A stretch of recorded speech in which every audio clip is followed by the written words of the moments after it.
Hi there. Today I'm going to be talking about assessment again, and we're going to be talking about some specific topics on observations and checklists, specifically some rating scales and rubrics. I love talking about rubrics.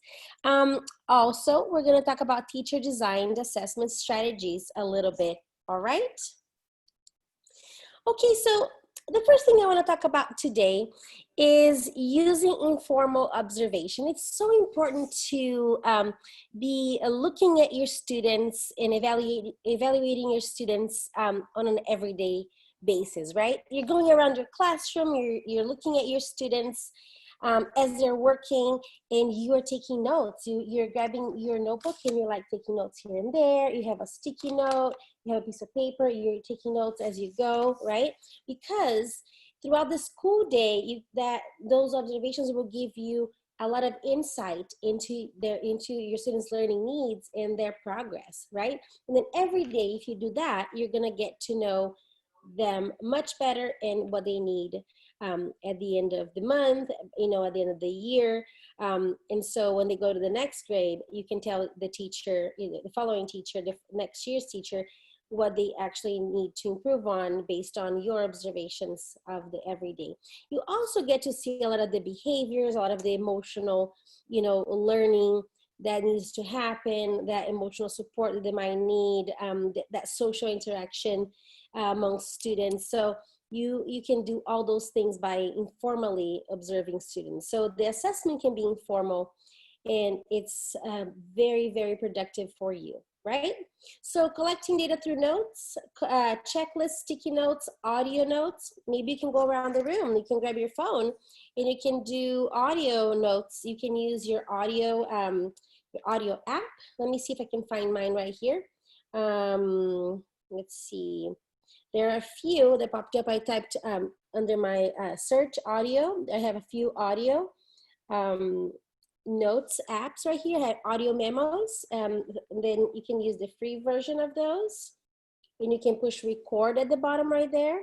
And then it just records your voice. So you can record students talking. You can record their oral production. You can record their presentations. You can record their interactions. Well, of course, not for you to be, looking at specific, evidence or something like that, but just for progress, of course, right? Or just remember a particular presentation or topic of interest of students. So just you can use that in, their benefit. Also, informal observations can alert teachers to issues and information that one can't provide on a written test. So a piece of paper and a pencil or a pen can't give you certain pieces of information that you might need, for other different things. So just think about that and how you can informally assess your students. Oop. All right. My slides are going too fast here. Now, another important thing to be thinking about is allowing students to self-assess. Self-assessment is so great. You can have students self-assess throughout the day. You can have check-in points, and that can be for learning, for their content, that can be for language, that could also be for their behavior, right? How are they doing throughout the day with their behavior? They can clip up or down according to their own attitude, or depending on the behavior program that you're using at your school. Maybe you're doing PBIS, maybe you just want to keep reinforcing with bucks or some other sort of reinforcement that you're doing with your class, all right? But self-assessment for content or language can be something more along the lines of a traffic light, like I have on this PowerPoint. So I have, how did I do today? So I understand what to do and can do it on my own would be green light. Red light would be, I think I understand what to do, but I need more practice. And then red would be, ooh, I don't really understand and I need the help, right? I've seen a lot of teachers that would have, little kind of like you can put on your table, little markers or an eraser that had two sides, some sort of indicator of sorts, right?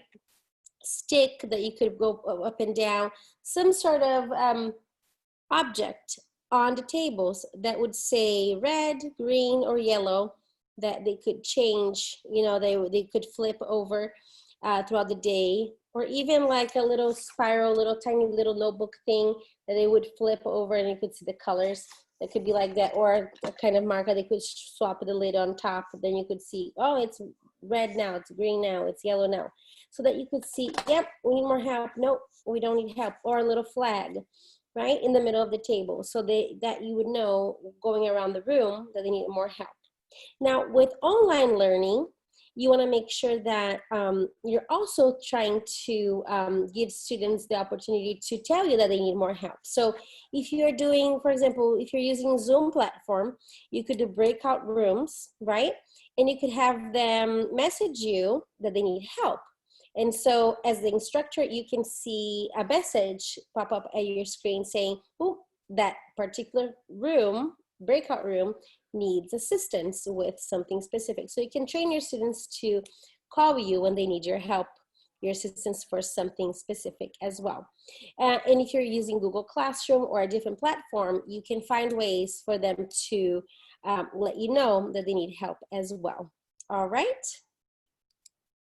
Now, what does that look like in the classroom? I'm going to show you real quick a video that I found on YouTube that I thought was a really great example of self-assessment.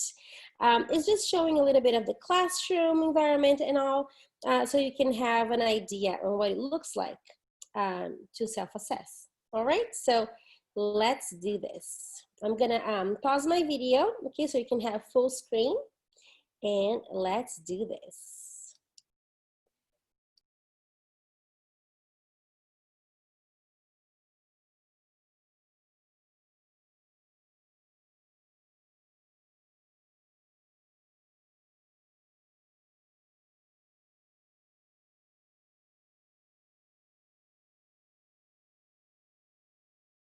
When somebody is telling you, sometimes it's hard to take in, but when you tell yourself, it's sort of like, all right, let's get this straight. You remember the word association game.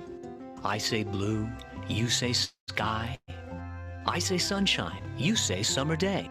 What if I said student self-assessment? Do you see students grading themselves? Each and every student gives themselves an A, regardless of how much or little work they've done. But self-assessment is not about asking students to give themselves grades. By definition, that's summative self-evaluation.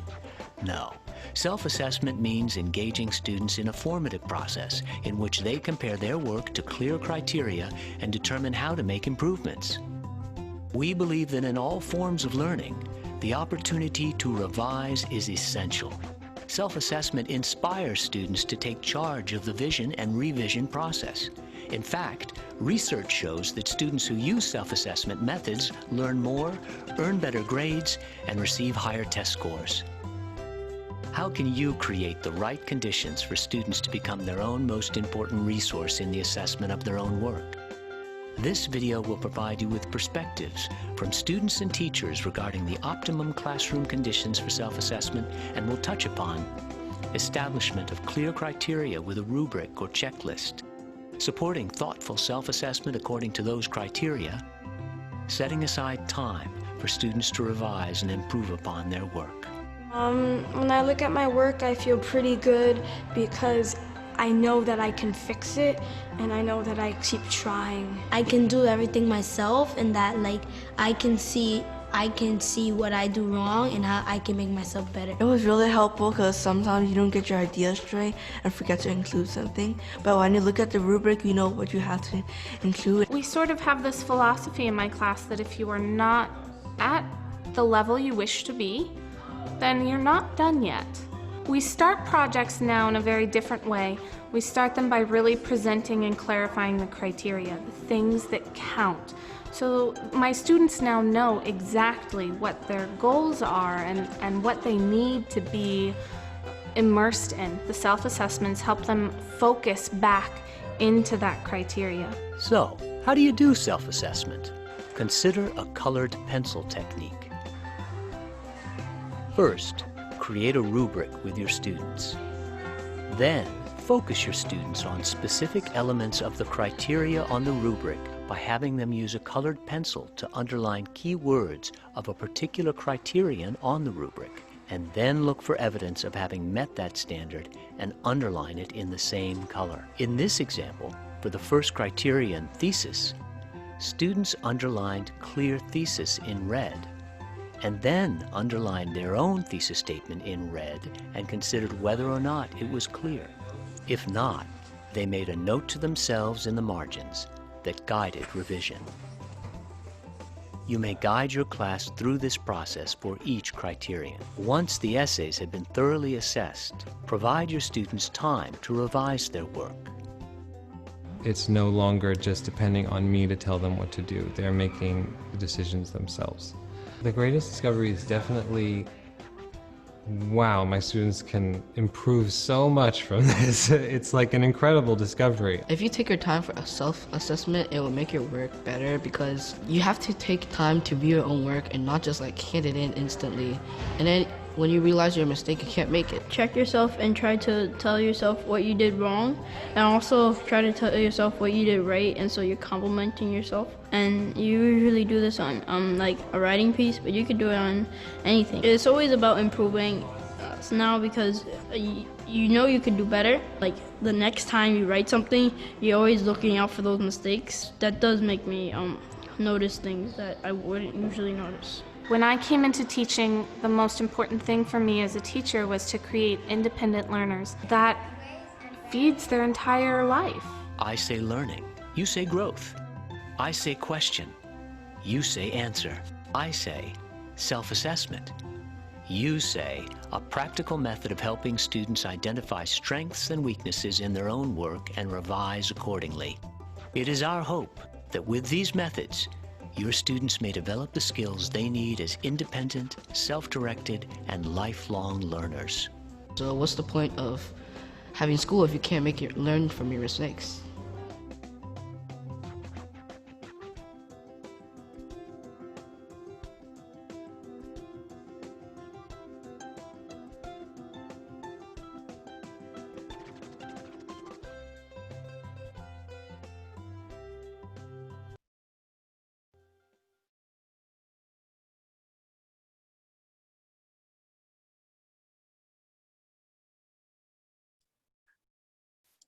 All right.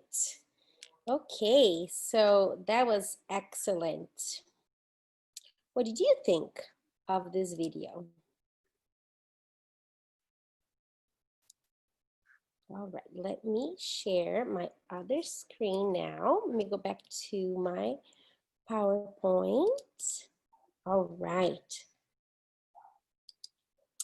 I really feel like when I'm thinking about self-assessment that it is so powerful.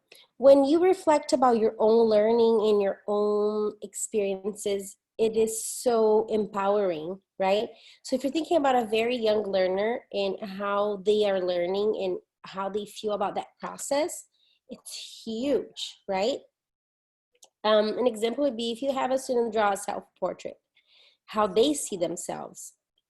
You're gonna see that they see themselves totally different in a way that you don't even see that they see themselves. Just, that's a silly example, but when you're thinking about assessment, even like if it's just the content, the things that you think they know and the content that they actually know can be totally different and maybe even more in depth than you thought they knew, or maybe less. Maybe they know less than they knew, right? So it's just depends. So it's really cool to see how they feel about that learning, about that experience, the learning experience as a whole. So just think about that and provide the students with that opportunity. All right, now self-assessment too can be a great opportunity for you as a teacher to think about how can you provide students with ways to not only self-assess, but create ways to self-evaluate. So now that's going to be something we're going to talk about too. We're going to talk about rubrics and checklists next, in a few minutes. How can you help them create rubrics with you? Student created rubrics instead of teacher-created rubrics, right? So that will help with that self-assessment too, that piece of like reflection, right? Just like the self-assessment, the reflection is just really, really powerful, right? Just kind of think about that for a second. So now I have here providing multiple test formats is my next topic. So as a teacher, you need to provide students with multiple ways to show how they learned that content. So tests do not need to be restricted to pencil and paper formats. Obviously, we talked about that several times. Students with written output issues can be given oral response tests. Oral production can be very, very positive. We know that. Have students talk about it, right? Have them show it in different ways. Students might be able to perform it. They might be able to use movement to show you what they've learned, right? Teachers can use multiple choice, long answer, short answer, diagrams, charts, fill in the blank, and other graphic organizers to have students answer questions about the material that they have learned. Authentic assessments, of course, with real life connections are highly encouraged. Should I put that in yellow, like right here? And there are hundreds of ways that teachers can assess students over the course of a school year. And I want you, when you do the discussion thread this week, I want you to give me examples on how you assess your students. What is your favorite way to assess your students? Okay, tell me, how do you like to assess your students? Now, I found this cool website, and it's called shakeuplearning.com. It's right down here at the bottom, created by Casey Bell. And it's fabulous because I'm going to show you in a bit what I found too. It's great for online learning. It's shakeuplearning.com. It's the tic-tac-toe choice menu. And I used to do that with my students all the time because at the end of a unit, of a GLAD unit, I always had some sort of like connection with math and social studies. I tried to integrate content areas and I had them do a choice menu. You're gonna say, Angela, what is this about? Well, a choice menu is when you give students a choice to choose from different modalities of assessment. So a choice menu for me looks like this. So they could create like, they could create a piece of text, but then they would get 10, they would have to have 100 points, for example. So they could create something, they could have like something that would be 20 points, for example, creating a piece of text. Then they could create a play for 50 points. So they could pick a text and a play. You could also do a craft about that same topic, the same unit, for 10 more points. So they had multiple activities about that same unit of learning that they could do to come up with the 100 points that they had to have by the end of that unit to be able to complete their full grade. So it was really great to see how students would pick their favorite ways of learning.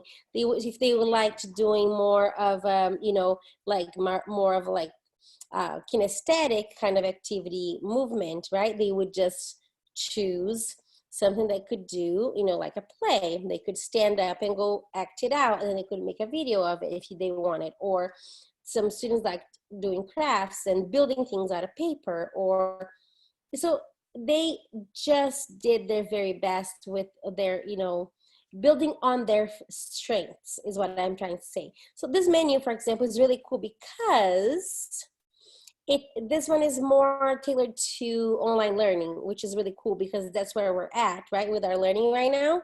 So like, for example, this one is number one is create a fictional interview video with the protagonist, antagonist, or author, where you play the character, author, or dress the part. Write and narrate a complete script in Google Docs and submit with the video.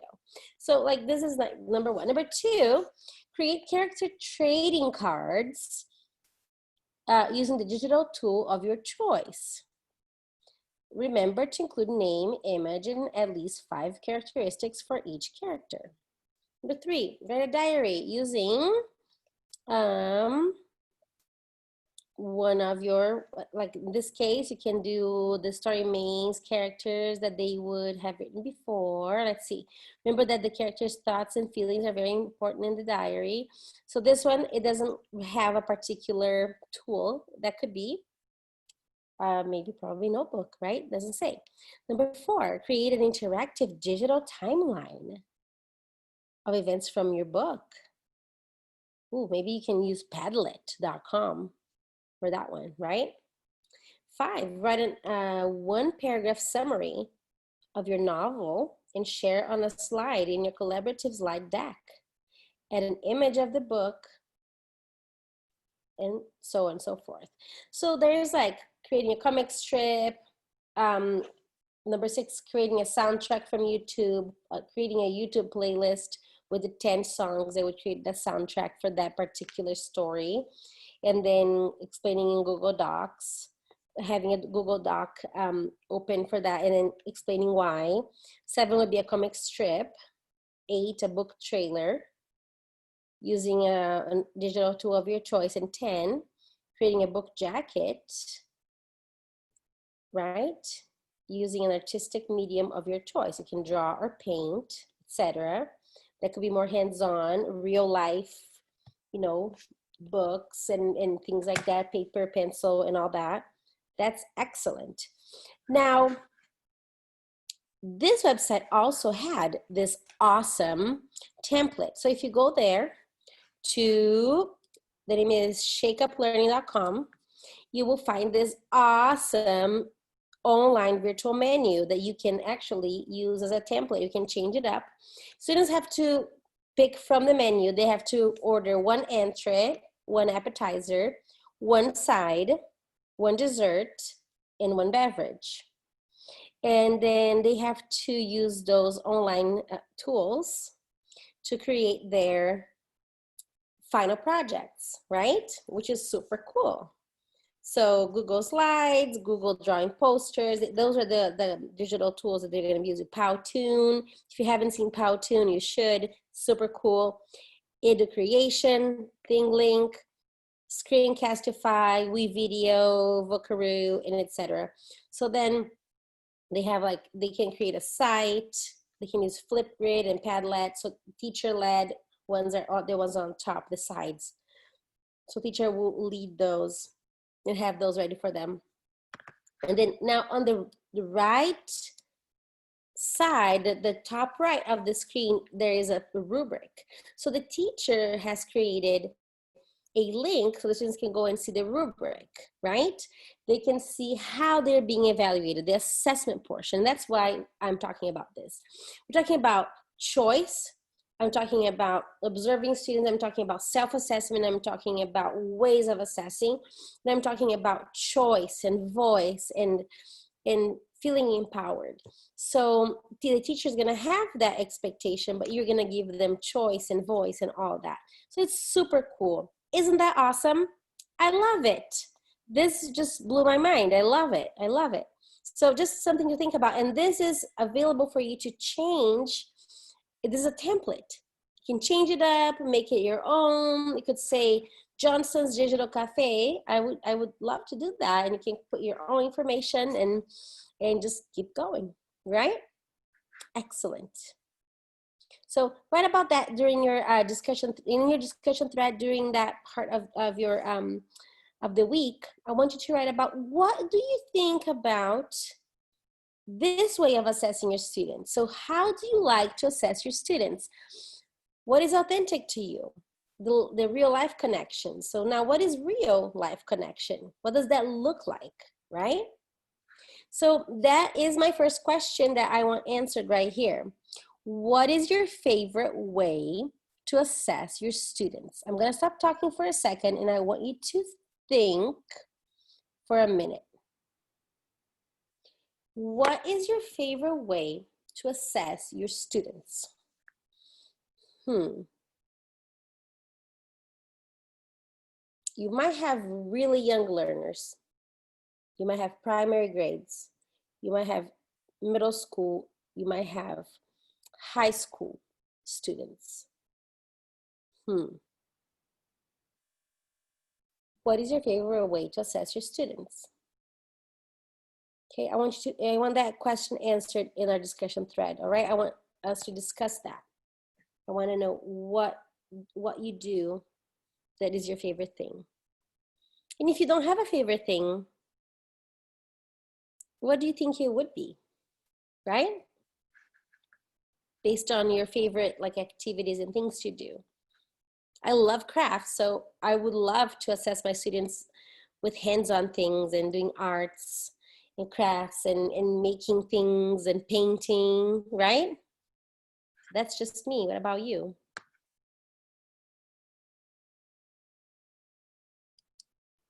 All right. Now, how do students know if they are learning? Like for this class, how do you know if you're learning?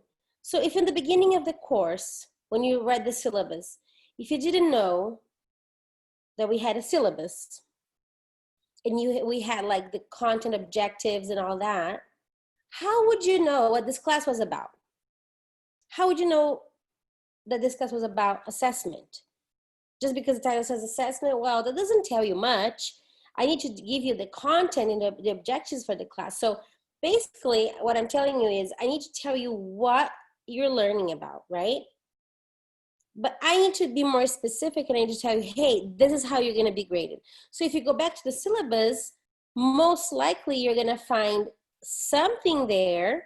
And if it's not there, if you don't have a rubric or a checklist or a rating scale, I'm going to be providing you throughout the course with ways on how you're gonna be assessed. I'm gonna be uploading that to our page every week. Weekly, I'll be like, oh yeah, so here's how you're gonna be graded on this particular project. If I didn't have that ready when I did the syllabus, I will have it ready when I tell you about this particular assignment. That would be fair, right? So with your students, it would be the same. You should tell them how they're gonna be evaluated. So how do students know if they're learning? Well, if they know how they're being assessed, that's the answer to that question, right? Now, that particular connection between teaching and assessment, so teaching and learning and assessment can be student created, so they can tell you how they want to be assessed and why, or it can be teacher created. So it depends on your goals and your objectives there, right? Are you focusing on the Common Core standards for a particular standardized test, state test, or are you gonna allow the students to have a little more freedom and tell you what they want to learn about, and then you're gonna slowly kind of try to tie that into those big standards that will be assessed in the state test, right? So you can have more freedom sometimes depending on what you're doing in your classroom. So we're gonna talk a little bit more about checklists, rating scales, and rubrics, and maybe you can be more comfortable a little bit, over time by allowing students to create those rubrics and checklists with you so that they have more ownership of their learning. And believe me, I've done that with my students and it was perfect because they knew why they needed to do that.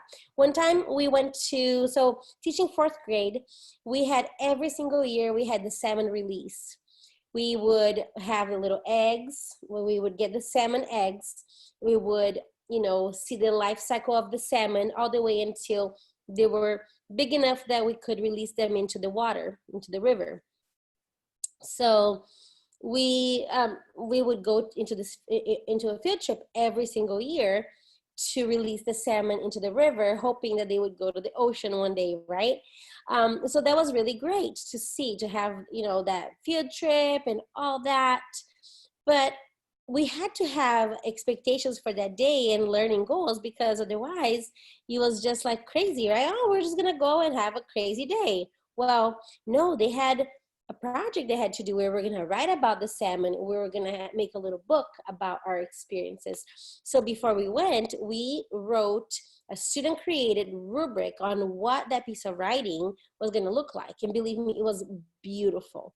They had okay, you're gonna have a 1 if you do these things. You're gonna get a 2 if you have these things.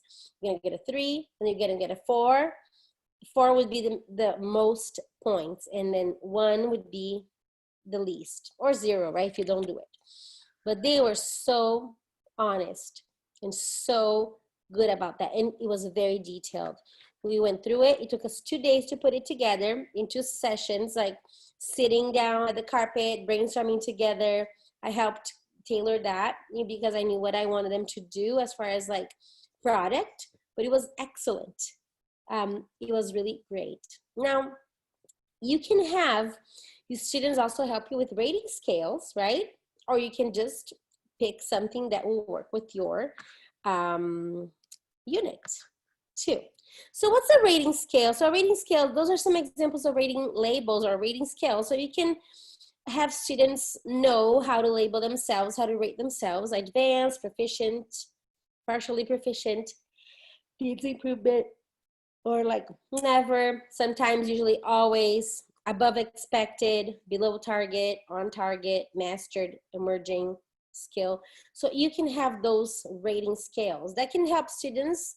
If it's nothing very specific, it can be like a good way for them to kind of rate themselves on where they're at with their learning, or you to rate them on where they're at. Rubrics would be more like this. This is like a blank example, right? Levels of performance on top, and then criteria on the left. So criterion 1, 2, 3, and then the performance descriptors in the middle, right? And then here we have a revised life cycle project, for example. We have the order of life cycle stages, illustration of life cycle stages, description of those stages, and then advanced, proficient, nearing proficient, and then novice. Or you could say 4, 3, 2, 1 on top right here. Correct?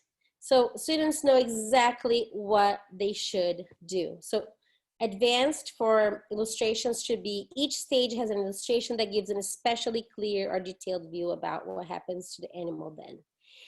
You could be even more detailed by, you could have a specific drawing there that would show them what that would look like in that particular context, right? But you get the idea. For a kindergarten writing rubric, that would be kind of a good example. You could start with a 1, 2, 3, 4, or could start with 4, 3, 2, 1. I like starting with the 4 so that they see the big picture, and then you can go to the 1 and be like, oh, that one has barely anything, right? So exceeds expectations, meets expectations, and then high, low, and then 1 would be what they're able to do: draw, scribble, make symbols. Excuse me. But those are very cool examples for you to see. It can be simple, it can be very detailed, as much as you want. A checklist is great too. A checklist can help the students see where they're headed with their learning, and it can be more visual. Look at that. Did I write my name and date? Yes or no? They can check, and then the teacher can check. Did I sound out my words? Yes or no? Did I leave spaces? Yes or no? Does my picture match my story? Yes or no? Check or not, right? So this is just a simple example for, you know, either kinder, it could be preschool, it could be first grade, the lower grades. But for an older student, that could be very detailed, right? Do I have an introduction paragraph? Do I have a conclusion paragraph? Did I state my topic sentence? Did I have my 3 details with, you know, 3 detailed sentences to support my topic? So you can just kind of go that way if you teach the older students, and you get the idea. So checklists are great because they help students make sure they have everything that you've taught them. It kind of helps them with that rubric, right, to get here. Those are the expectations, and the checklist helps them check, check, check, check, check, get there. Sometimes I use checklists as my rubric. If you look at the syllabus, sometimes you're like, Angela used the checklist as a rubric. Yeah, I do that sometimes. You can do that too. right? But there's a difference. I want you to know that. Another example of checklist would be my poster checklist. My poster has a title. My poster is neat. The poster is well organized. Poster has correct spelling, punctuation, capitalization, and all that. You can have students tell you how they want their work to look, what they want their work to look like, how it should look like. Neat. Does it have to have pictures? Because they know what good work looks like. They know what it is. If you want them to really take pride on what they're doing, ask them. They'll do it. All right. And just to wrap up today, I want you to remember that the homework, I want you to, number one, think about the questions that I asked you throughout this video. So I asked those questions, so answer those questions. I want you to post your replies to those questions. I want you to just be reflective of what I talked about today. And I want you to reply to 2 other classmates' posts. So post yours and then talk to other people, you know, during that discussion thread. It's just more of a way for you to kind of get, you know, involved with that kind of discussion and know what other people are thinking. It can be in Spanish or English. That's totally fine because we always have bilingual individuals in our classes. And also remember, you might be reading 1 or 2 or 3, sometimes several chapters depending on the week, right? Remember to do the summary or outline, whatever you want to call it. It can be simple. Remember, main ideas and then detailed information about that particular part of the book. Make it simple, make it nice.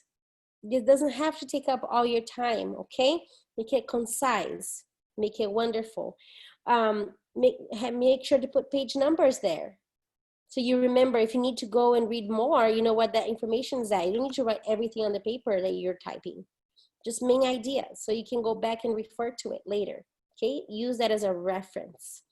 And then write 2 questions, the inquiry questions, as if you were asking somebody, you know, like imagine you're writing a test so somebody can answer those questions. You have to make sure that you're writing those questions.